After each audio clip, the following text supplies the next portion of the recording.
I've been cheated on twice by two different women I was married to. That's why I'm writing this, to have people explain to me what I did wrong. I hope you'll read the whole story before making any judgments. These are pretty harsh stories, so if you're looking for something light, this isn't it. The first wife left the baby and took off, and the second wife is in a mental institution. My first wife was from Alabama. Let's call her Eve. She was 24 years old. My name is Bob, and I was 26 at the time. Eve was this knockout blonde with a smile that could light up a room and a body that turned heads wherever we went. She had this southern charm that could melt butter, and I was just a regular guy, falling head over heels for her. We met at a party thrown by a mutual friend. The music was loud, the drinks were flowing, and there was Eve, looking like an angel in the middle of all that chaos. One thing led to another, and before I knew it, I was back at her place, getting tangled up in her sheets. I thought she was just a one-night stand, a party fling, so I slipped out quietly in the morning, leaving without a trace. A week later, imagine my surprise when she showed up at my work. Turned out, she'd been transferred to my office. I was floored, but we laughed it off, and I decided to give it a go. After a week of courting, we started dating. Eve was wild and free, and I was hooked. We'd go on these crazy adventures, bar hopping, road trips, you name it. It felt like a whirlwind romance. A year later, she got pregnant, and we decided to get married. I was over the moon when our baby girl was born. Holding her for the first time was the most incredible feeling in the world. It felt like we were on top of the world.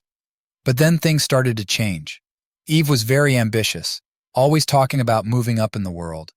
She began flirting with our boss, a slick guy who had a thing for young, pretty women. I brought it up to her, but she brushed it off, saying I was just being paranoid and overthinking things.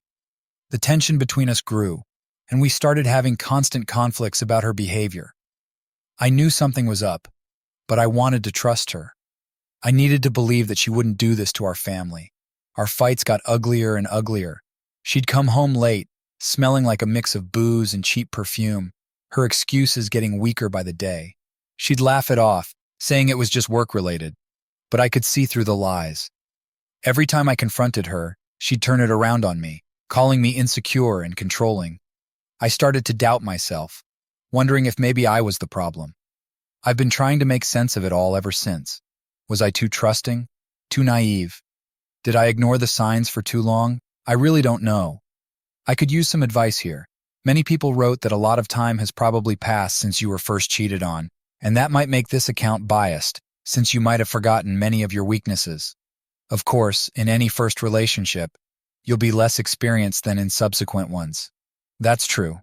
I was a little hesitant to write this, but then I realized it's anonymous, and no one will ever know this about me in real life. So, like a little girl, I kept a diary, which I read through twice before writing the previous post. Going through those pages brought back all the raw emotions, the anger, the heartbreak, and the confusion. It was like ripping open an old wound that never really healed. Let's talk a bit about me. I'm taller than average, and I look pretty masculine with my beard. Yes, I like to drink a bit, and I smoke. But I noticed that my main issue is probably my insecurity. Where does it come from? Well, from being a simple office clerk with a low salary, living in a rented apartment, I felt like a fucking failure every single day. Watching my friends buy houses, cars, and take exotic vacations while I scraped by was like a knife in my gut. The weight of inadequacy was always there, gnawing at my confidence, making me feel like I wasn't good enough for anyone, especially not someone like my wife. I remember that day like it was yesterday.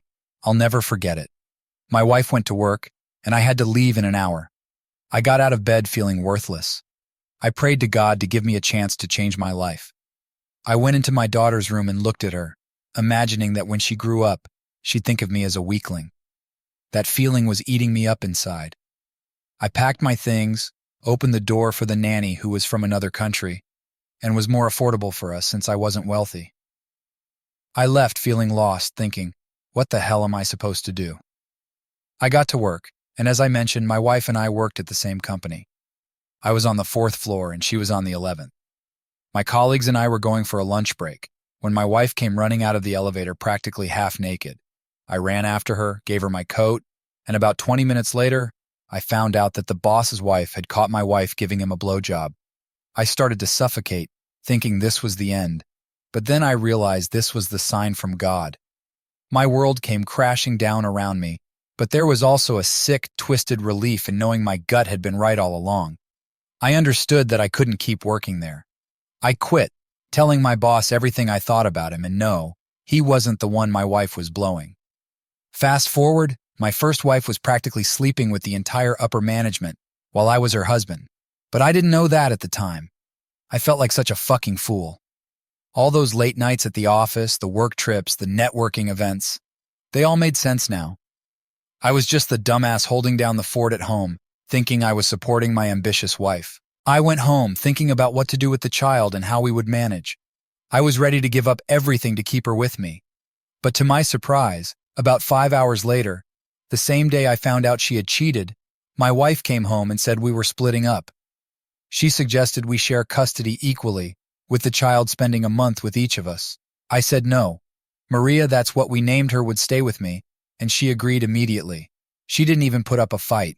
It was like she was relieved to dump our kid on me and run off to her new life without any baggage.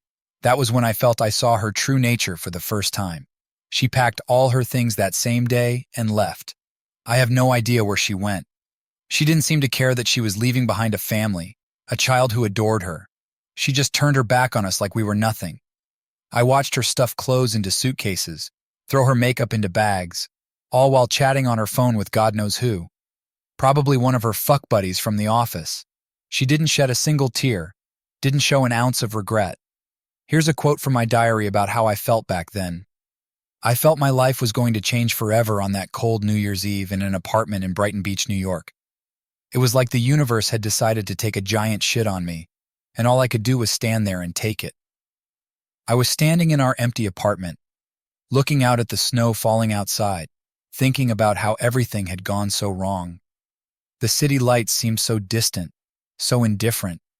I felt like I was the only person in the world suffering, like everyone else was inside their warm homes, happy and oblivious to my pain. I had to get my shit together for Maria. She needed me, and I needed to be strong for her. But every night after she went to bed, I would sit in the dark, drinking myself into oblivion, smoking pack after pack of cigarettes, trying to numb the pain. I kept replaying everything in my head, wondering what I did wrong, how I could have been so blind. I wanted answers, closure, something to help me make sense of the chaos that had become my life. Everywhere I looked, there were reminders of my wife. Her perfume still lingered in the air, her clothes were still hanging in the closet, and her pictures were still on the walls. I couldn't escape her. I started to hate her, but at the same time, I couldn't let go. She was like a fucking parasite that had burrowed into my brain, feeding off my misery. So my wife Ava, she either got fired or quit her job. I never really understood. One day she just stopped going to work, packed her stuff, and left. She didn't say much, just that she needed a fresh start. We set a date to finalize our divorce. It was a chilly, gray day, and the whole thing felt surreal. Walking into that courthouse, signing those papers, it felt like a bad dream. I kept wondering how the hell we ended up there. We used to be so in love, or at least I thought we were. Since this is a story about my wife's infidelity, I won't dwell too much on how I started changing my life. I'll give a brief rundown. Maybe it will help someone. I quit smoking that same day. When my wife left with her things, I finished my last pack and threw it away. I had a plan to start earning money working for myself. I won't go into details about my job since it might give away my identity, but let's just say it wasn't internet-related. I simply knew there was a demand for something in New York, so I started taking specific actions. And fortunately, I had some money to get started. I dove headfirst into this new venture, working my ass off day and night. It was tough, but it kept my mind off the shitstorm that was my personal life. We got divorced, split everything fairly, and decided to forget each other forever. But looking back, my first wife did try to contact me a few times. However, a lot of time had passed, and her attempts were clumsy. She's quite the piece of work. She'd call me up out of the blue, usually drunk, rambling about how she missed me and wanted to see our daughter. It was pathetic. I knew she didn't care about Maria or me. She just didn't want to be alone. Each time she reached out, I felt a mix of pity and anger. How could she think she had any right to come back into our lives after what she did? 2 years go by, I started earning pretty well. Not a lot, But the most important thing was that I loved my job. I started going to the gym and transformed myself for the better. This gave me an incredible boost in confidence. I was no longer the same insecure, miserable bastard I had been. I felt strong, capable, and for the first time in a long time, I felt like I was worth something. I even started dating again, but nothing serious. I didn't want to get hurt again. Yes, I met her. The girl of my dreams. She didn't have the body of a porn star or anything like that. She was super gentle, super understanding, delicate, and very beautiful. Her name was Anna. She had this way of making me feel like the most important person in the world. Her smile could light up a room, and her laugh was infectious. We'd spend hours talking about everything and nothing, and it felt like we'd known each other forever. We met as if it was a scene from a movie. I was walking through Central Park one autumn afternoon, the leaves turning brilliant shades of red and gold. I wasn't paying attention and bumped right into her. She dropped her coffee, and I felt like a total ass. I apologized profusely and offered to buy her a new one. She laughed and said it was fine, but I insisted. We ended up spending the whole afternoon together, walking through the park, talking about our lives. It felt magical, like something out of a fucking fairy tale. Just like with my first wife, I proposed to Anna after 6 months. 2 years later, she gave me 2 children, a boy and a girl. Our son, Jack, was the spitting image of me, and our daughter, Lily, had her mother's beautiful eyes. Life seemed perfect. We were happy, or at least I thought we were. Anna was a wonderful mother, always patient and loving. We'd spend weekends at the park, go on little adventures, and for a while, it felt like all the bad shit was behind me. Everything seemed fine, but my wife started taking different pills, some kind of drugs. Her stepfather, who had abused her in childhood, died, and I didn't want to be an abuser, so I let her relax. If only I had known this would lead to… Well, anyway, she started with prescription meds, just to take the edge off, she said. I noticed she was more distant, less present. She'd zone out during conversations, her eyes glazed over. At first, I thought it was just grief, that she needed time to process her emotions. But the pills became more frequent, and she started mixing them with alcohol. I tried to talk to her about it, but she'd brush me off, saying I was overreacting. I didn't want to push her too hard, afraid it would drive her further away. I thought if I gave her space, she'd come around. I was wrong. The pills turned into something more, something darker. I found her passed out on the bathroom floor one night, an empty bottle of pills next to her. I panicked, thinking I was going to lose her. I called 911, and they managed to save her, but it was a wake-up call for me. # title, cheated on twice, need advice part 4. So I realized I was losing her, so I started persuading her to go to the hospital to treat her addiction. Of course, this led to conflicts, and she snapped at the kids twice. The first time, Jack was just being a typical 6-year-old, running around the house with his toy car, making engine noises. Anna was in one of her moods, slumped on the couch, a half-empty bottle of wine on the table. She suddenly screamed at him to shut up, her face twisted in rage. Jack froze, his little hands trembling. I rushed over, scooped him up, and took him to his room, trying to calm him down. The second time was worse. Lily was only 4, and she accidentally spilled her juice on the carpet. Anna lost it, yanking Lily by the arm and yelling at her for being so careless. I heard Lily's cries from the kitchen and bolted into the living room, grabbing Anna's arm and pulling her away. I saw fear in Lily's eyes, and it broke my heart. I knew then that things had to change. I decided to go to my parents' place to rest and sort things out. Their home was a sanctuary, a place where I could breathe. My mom made me a pot of coffee and sat with me at the kitchen table, her eyes full of concern. I poured out everything, from Anna's addiction to the fights and how she'd been snapping at the kids. My dad didn't say much, just patted my shoulder and told me to stay as long as I needed. When I came back home after about 2 days, I started noticing changes in her behavior. She seemed to be getting worse, like she was seeing things or just staring into space for 3 minutes at a time. It was fucking eerie. One night, I found her in the bathroom, sitting on the floor whispering to herself. Her eyes were vacant, and she didn't even notice I was there. I tried to talk to her, but it was like talking to a ghost. I'll never forget when my neighbor sent me a photo of my wife making out with some electrician. At that moment, I thought maybe I should have been born gay, just a joke. There she was, pressed up against the side of our house, her hands all over this guy. I felt my stomach drop. I stared at that photo for a good 10 minutes, feeling a mix of anger and disbelief. So I came home when she was alone and showed her the photo. She started yelling, "Don't you trust me?" This led to a very intense conflict. I threw the photo on the table and demanded answers.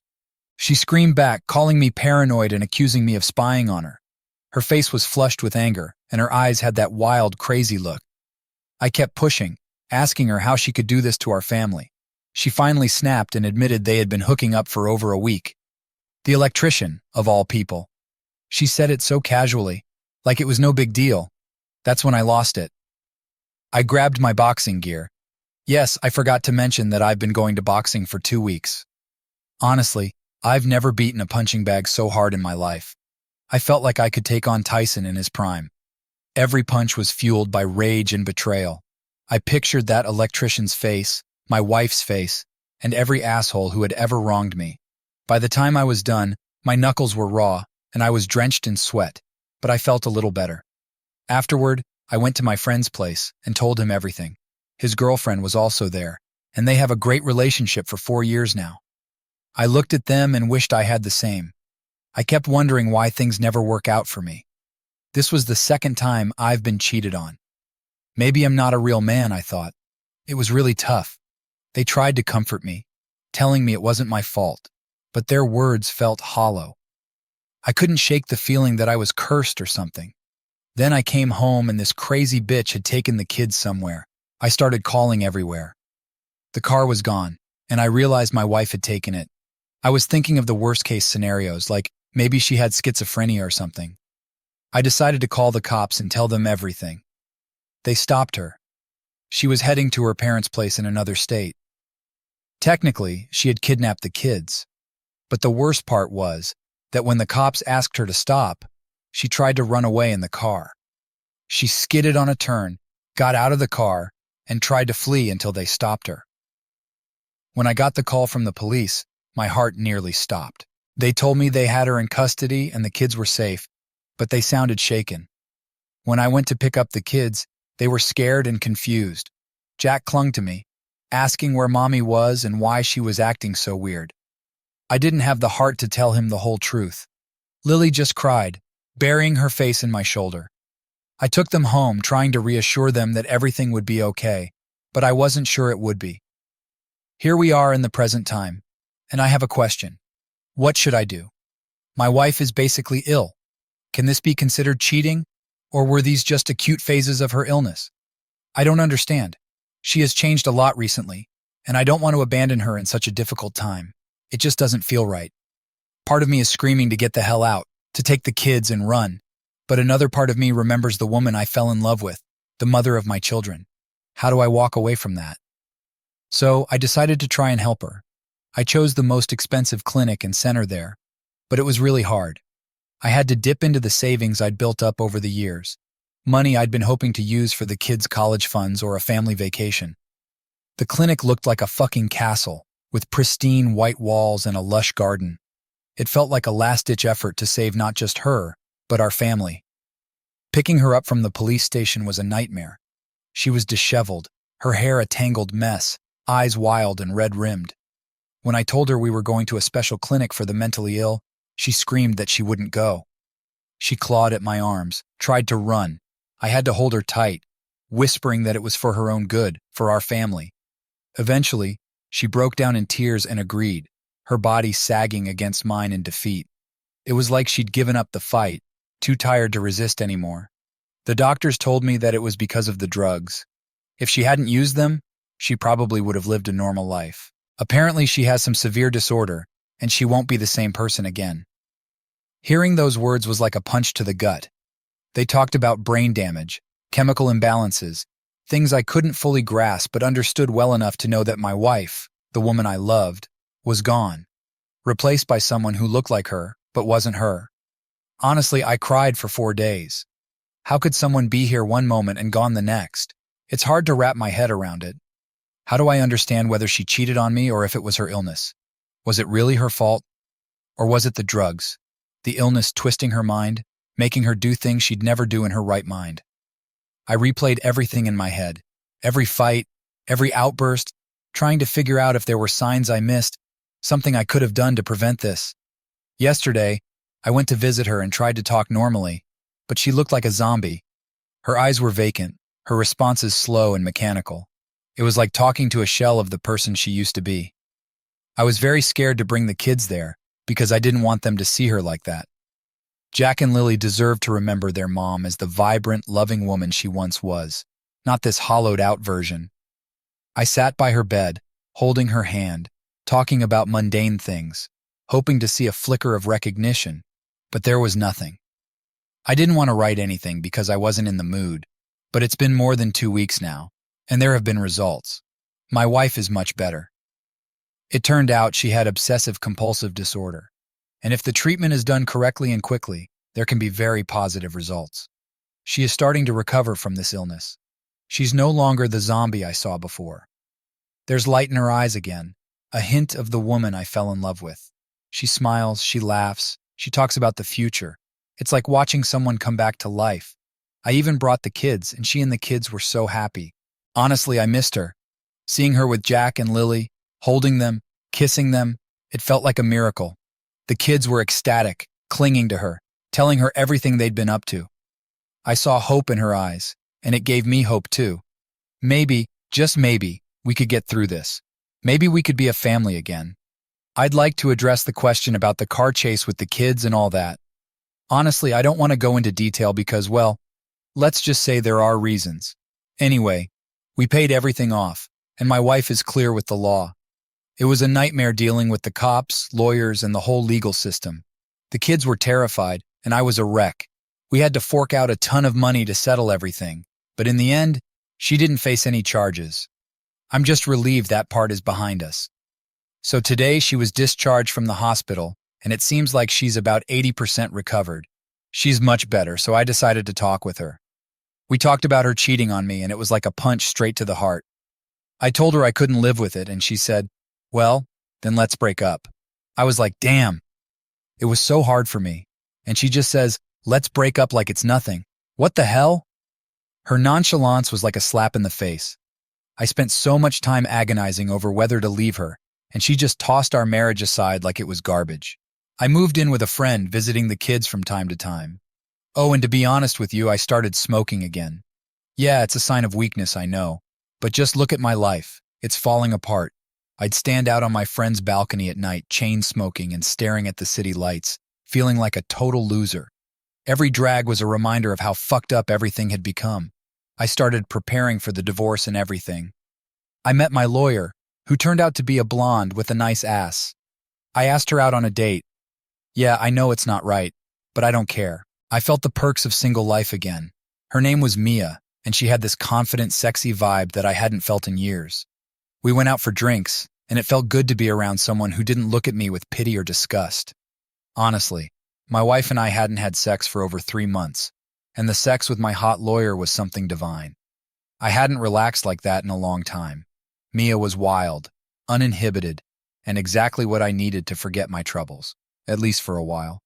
We spent a whole weekend together, barely leaving her apartment. It was like a damn honeymoon compared to the shit I'd been dealing with.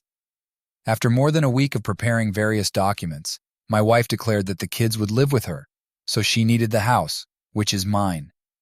She had the nerve to demand my house, claiming she needed it more than I did. Like hell.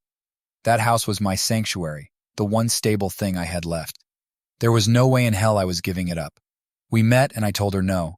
I would live with the kids, and I needed the house, especially since it's my house, you damn junkie. Yeah, I said that right to her face. I was done tiptoeing around her feelings. She stared at me, stunned, and then started crying, but I didn't give a shit. She'd already done enough damage. I was determined to keep my kids safe and give them some semblance of normalcy. I found out on Instagram that people were planning a hike up some mountain where you could swim in a river or lake. So, me and my sexy lawyer, let's call her Mia, went on the hike. Right now I'm sitting in a tent writing this. The fresh air, the sound of the river nearby, and Mia's presence beside me made me feel alive again. For the first time in months, I felt like I could breathe, like there was a future beyond the wreckage of my marriage. Mia and I spent the day hiking, talking about everything and nothing. She was a breath of fresh air, someone who didn't judge me or pity me. She was just there, enjoying the moment. We swam in the cold, clear water, and for a while, all my worries melted away. I watched her laugh and splash around, and I realized I hadn't felt this happy in a long time. As I sit here writing this under the light of a lantern, I can't help but wonder what's next. My life is a mess, but there are moments of clarity, moments where I can see a path forward. I'm not sure where it leads, but I'm willing to find out. Maybe, just maybe, there's hope for a new beginning.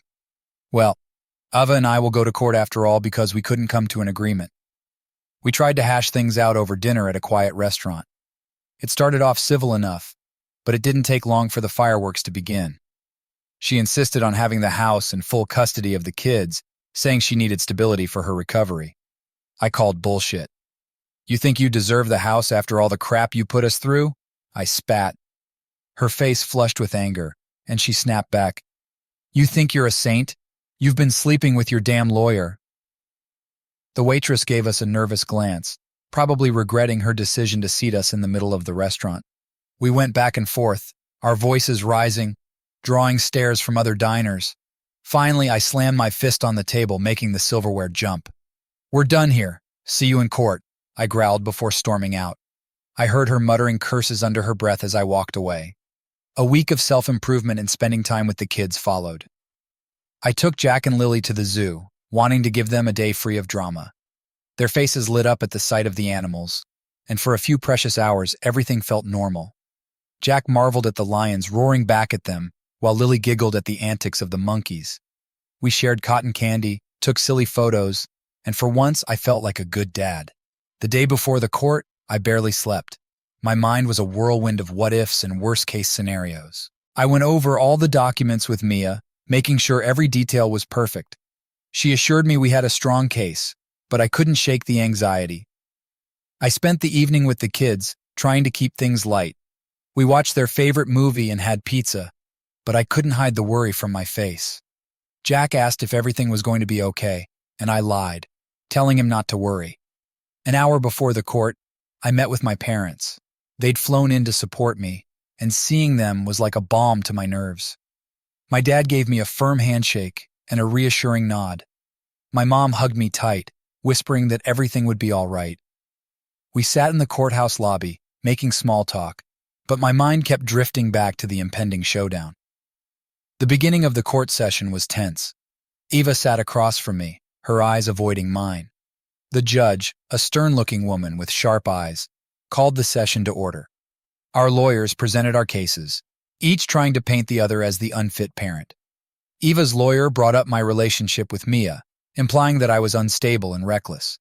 Mia countered by highlighting Eva's drug use and erratic behavior. I sat there, heart pounding, as our lives were laid bare for strangers to judge. In the end, it was a somewhat ambiguous victory. The judge ruled that the house would be sold, and the proceeds split between us. We were granted joint custody of the kids, with a strict visitation schedule. It wasn't exactly what I wanted, but it was better than nothing. I watched Ava's face as the judge delivered the verdict. She looked defeated, a shadow of the woman she used to be. Part of me felt sorry for her, but another part felt vindicated. The outcome left me feeling both relieved and hollow. I had my kids and a plan for the future, but the whole ordeal had taken its toll. I needed to move on, to rebuild my life from the ground up. I broke up with Mia. It was just a short fling, a distraction from the chaos. She understood, and we parted on good terms. I realized I needed time to heal, to figure out who I was outside of my failed marriages. I started making plans for the future, focusing on my kids and my business. I knew it wouldn't be easy, but I was determined to give Jack and Lily the stable, loving home they deserved. I threw myself into work, using it as a way to cope with the lingering pain. I also started going to therapy, hoping to untangle the mess in my head and learn from my mistakes.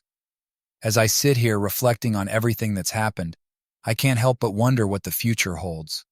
I've been through hell, but I'm still standing. Maybe there's hope for me yet. Maybe I'll find someone who loves me for who I am, flaws and all. But for now, I'm focused on being the best dad I can be and taking things one day at a time. A year later, and life's taken some wild turns. After everything went to shit with Eva, I decided I needed a fresh start. The kids and I moved to the Netherlands, where I started a business. The air here feels different, fresher. Maybe it's the change of scenery or the fact that I'm away from all the toxic memories, but it feels good. Amsterdam is a hell of a place, vibrant and alive. The canals, the bikes, the people, it's like stepping into a whole new world. Yes, I forgot to mention that my second wife, well, her mental health issues worsened, so she went to live with her parents, and I took the kids with me. It was tough watching her deteriorate, but I couldn't let her drag the kids down with her. Her parents have the means to take care of her, and it's better this way. She's in a facility now, getting the help she needs, but it's a long road. The kids ask about her sometimes, and I tell them she's getting better, even if that's a lie. They don't need to know the full extent of the mess. Yes, I felt that perhaps American women were not suitable for me, so I decided to look for someone among European women. Maybe it's the accent, the culture, or just my dumb luck. But I figured a change couldn't hurt. So far, I've had brief relationships with 2 women here. But when you have kids, it's much more complicated, especially when the kids are young and need constant supervision. Both women were understanding, but it became clear pretty quickly that it wasn't going to work. Juggling a new business and 2 young kids doesn't leave much room for romance. Also, I haven't smoked for 6 months and I go to the gym. Quitting was hell, but I did it. Every time I wanted a cigarette, I hit the gym instead. Now, I'm in the best shape of my life. The physical transformation helped my mental state too. I feel stronger, more in control. The kids notice it too. Jack loves going on runs with me, and Lily's always asking me to show her how to do push-ups. It's these little things that make the struggle worth it. In conclusion, with my first wife, you could say I was insecure, but with the second woman, I don't know if it was my fault, our fault, or just her fault, or if it was just a situation like that. The whole thing has left me questioning everything. Was I too soft, too trusting? Did I ignore the signs? Or was it all just bad luck? I really don't know. It's easy to blame myself, but part of me knows that some things are just out of my control. So, give me advice if you've read this far on what I did wrong and what I should have done.